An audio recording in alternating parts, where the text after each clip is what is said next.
Bismillahirrahmanirrahim. Assalamualaikum warahmatullahi wabarakatuh. Alhamdulillahirabbil alamin. Amma ba'du. Para mahasiswa PAU dan Ekonomi Syariah Universitas Latansa Masiro yang saya cintai dan saya banggakan. Alhamdulillah, pada kesempatan ini kita bisa bertemu kembali dalam perkuliahan mata kuliah ilmu kalam. Insya Allah akan bersama-sama membahas tentang isu iman, kufur, dan dosa besar dalam ilmu kalam, konsep nilai iman dan amal dalam kehidupan. Mari kita bersama-sama sebelum kita mulai membaca basmalah. Bismillahirrahmanirrahim. Pada pertemuan ini kita akan membahas salah satu isu paling penting dalam menjadi inti perkuliahan ilmu kalam, yaitu masalah iman, kufur, dan status pelaku dosa besar. Isu ini menjadi perdebatan tajam di antara berbagai aliran teologi Islam sejak masa awal Islam, ya, karena menyangkut status keimanan seseorang. Kita juga akan melihat bagaimana konsep iman dan amal dipahami oleh tiap aliran, serta bagaimana implikasinya terhadap kehidupan seorang muslim. Apa yang menjadi tujuan pembelajaran dalam perkuliahan kesempatan ini? Mahasiswa diharapkan memahami perbedaan konsep iman dalam berbagai aliran ilmu kalam seperti Khawarij, Murji'ah, Mu'tazilah, dan Ahlus Sunnah.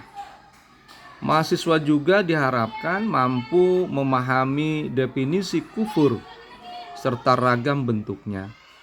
Selanjutnya, mahasiswa mampu menjelaskan bagaimana para ulama melihat status pelaku dosa besar, serta mengetahui bagaimana iman berhubungan dengan amal dalam kehidupan sehari-hari. Terakhir, materi ini diharapkan membentuk sikap beragama yang moderat dan adil. Kita lanjut. Sebagai pengantar bahwa ilmu kalam adalah disiplin ilmu yang membahas akidah Islam secara sistematis dan rasional. Masalah iman, kufur, dan dosa besar adalah isu klasik yang memicu lahirnya banyak aliran teologi. Perbedaan interpretasi terhadap nas Al-Quran dan hadis menyebabkan perbedaan dalam memahami apakah amal merupakan bagian dari iman dan bagaimana status orang yang melakukan dosa besar. Memahami isu ini membantu mahasiswa bersikap tidak mudah menghakimi atau mengkafirkan orang lain. Kita lanjut. Pengertian iman. Secara bahasa, iman berarti membenarkan dan merenungkan. Secara istilah, iman memiliki 3 unsur. Tasdik, pembenaran dalam hati; ikrar, pengakuan dengan lisan; dan amal, yaitu pengamalan. Mayoritas ulama berpendapat bahwa amal adalah bagian penting dari iman, meskipun sebagian aliran tidak menyetujuinya. Ketiga unsur ini menunjukkan bahwa iman bukan hanya soal keyakinan batin, tetapi harus dirasakan dalam ucapan dan diwujudkan dalam perbuatan. Kita lanjut.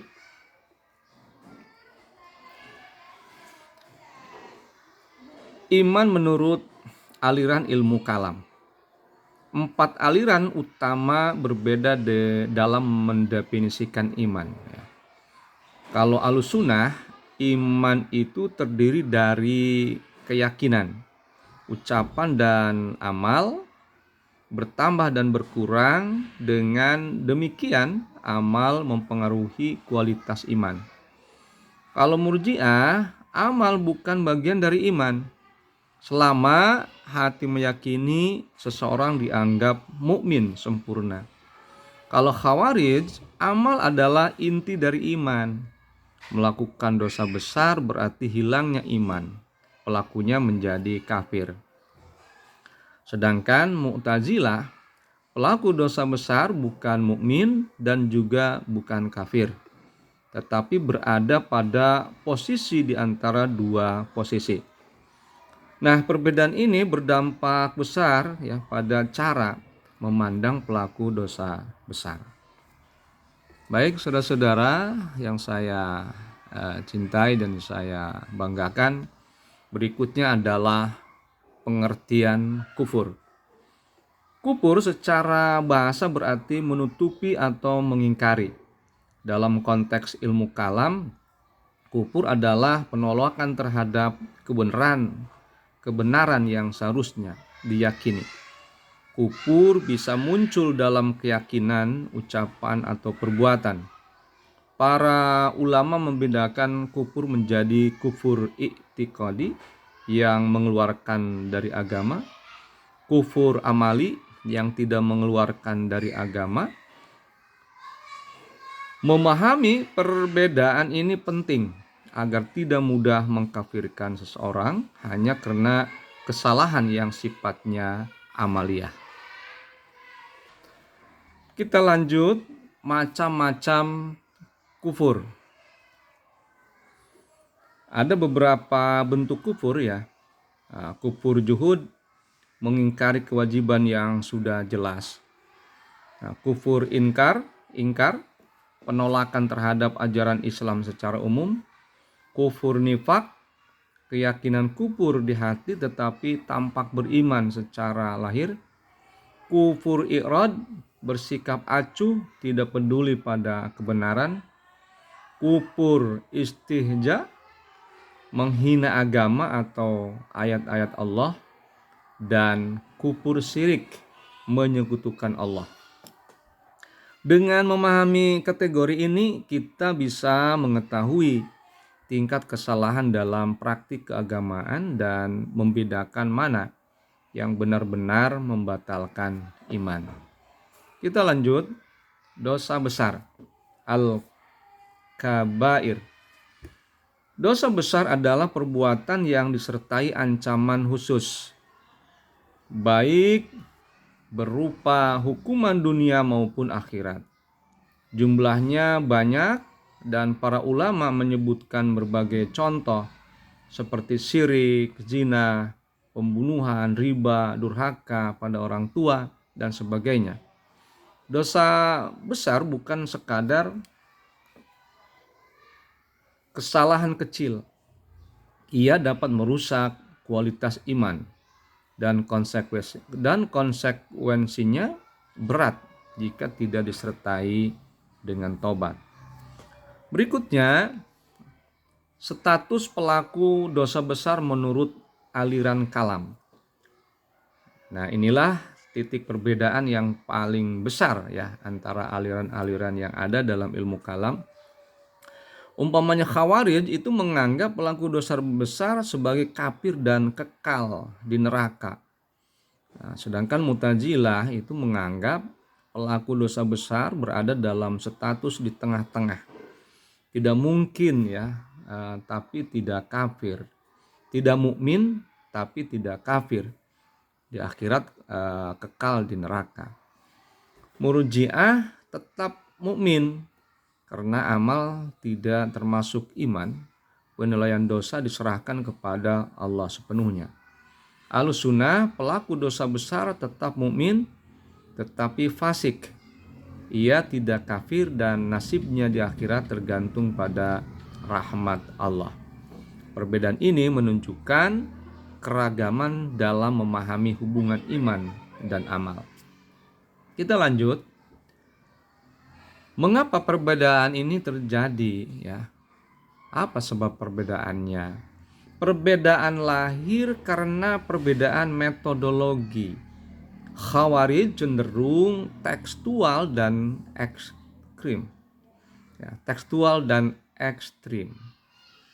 Sehingga kesalahan besar dianggap menafikan iman. Mu'tazilah sangat menekankan rasional moral, sehingga dosa besar dianggap menghilangkan kemuliaan iman. Murji'ah menekankan rahmat Allah dan memisahkan iman dari amal. Sementara Ahlus Sunnah mengambil posisi moderat, amal bagian dari iman. Tetapi meninggalkan amal tidak otomatis menjadikan seseorang kafir. Kita lanjut, hubungan iman dan amal dalam Islam. Dalam pandangan Ahlus Sunnah, amal itu merupakan buah dari iman. Bila seseorang beriman, ia akan terdorong untuk beramal baik. Sementara amal yang baik akan memperkuat iman dan menjaganya dari kelemahan. Hubungan ini bersifat dua arah. Iman melahirkan amal, amal memperkuat iman. Karenanya, meninggalkan amal akan mengurangi kekuatan iman, namun tidak serta-merta mengeluarkan seseorang dari Islam. Baik, saudara-saudara mahasiswa, kita lanjutkan slide 12, relevansi dalam kehidupan mahasiswa. Jadi mahasiswa harus memahami ya, isu iman dan amal secara moderat. Tidak mudah menuduh seseorang kafir hanya karena maksiat. Dalam kehidupan kampus, iman tercermin dalam sikap jujur, disiplin, tidak menyontek, menghormati dosen dan sesama teman. Dosa, terutama dosa besar, akan melemahkan spiritualitas dan etika. Namun, Islam selalu membuka pintu taubat bagi siapapun yang memperbaiki diri. Kita lanjut.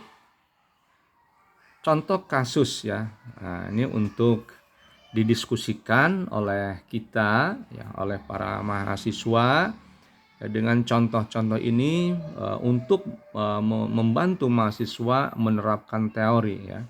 Ada 3 yang harus didiskusikan, silakan untuk dijawab oleh saudara-saudara ya, yang pada akhirnya nanti ditulis dengan tangan ya, ditulis tangan, tidak ditik ya. Yang pertama adalah mahasiswa yang jarang sholat, apa otomatis kafir? Nah, itu ya yang pertama. Yang berikutnya, teman yang melakukan dosa besar, bagaimana menyikapinya menurut setiap aliran? Dan yang terakhir, apakah amal ibadah menentukan kualitas iman seseorang? Nah, silakan ini untuk didiskusikan juga. Setelah itu saudara-saudara mahasiswa ya untuk menuliskan jawabannya secara individu dengan tulis tangan ya. Gitu. Mudah-mudahan saudara-saudara bisa mendapatkan gambaran dari perkuliahan kali ini tentang iman, amal, dan dosa besar. Dan selanjutnya adalah kesimpulan. Inti materi dapat dirangkum, iman mencakup keyakinan, ucapan, dan amal. Para ulama berbeda dalam memandang hubungan antara iman dan amal. Tetapi posisi moderat adalah tidak mudah mengkafirkan pelaku dosa besar. Pelaku dosa besar tidak keluar dari Islam menurut Ahlus Sunnah, namun tetap memiliki cacat moral. Pemahaman moderat ini penting untuk menjaga harmoni sosial dan menghindari sikap ekstrim.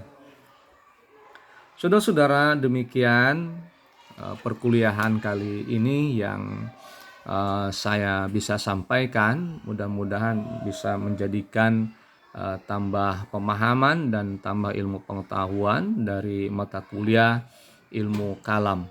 Insya Allah kita akan melanjutkan kembali perkuliahan ini pada minggu depan. Terima kasih. Assalamualaikum warahmatullahi wabarakatuh.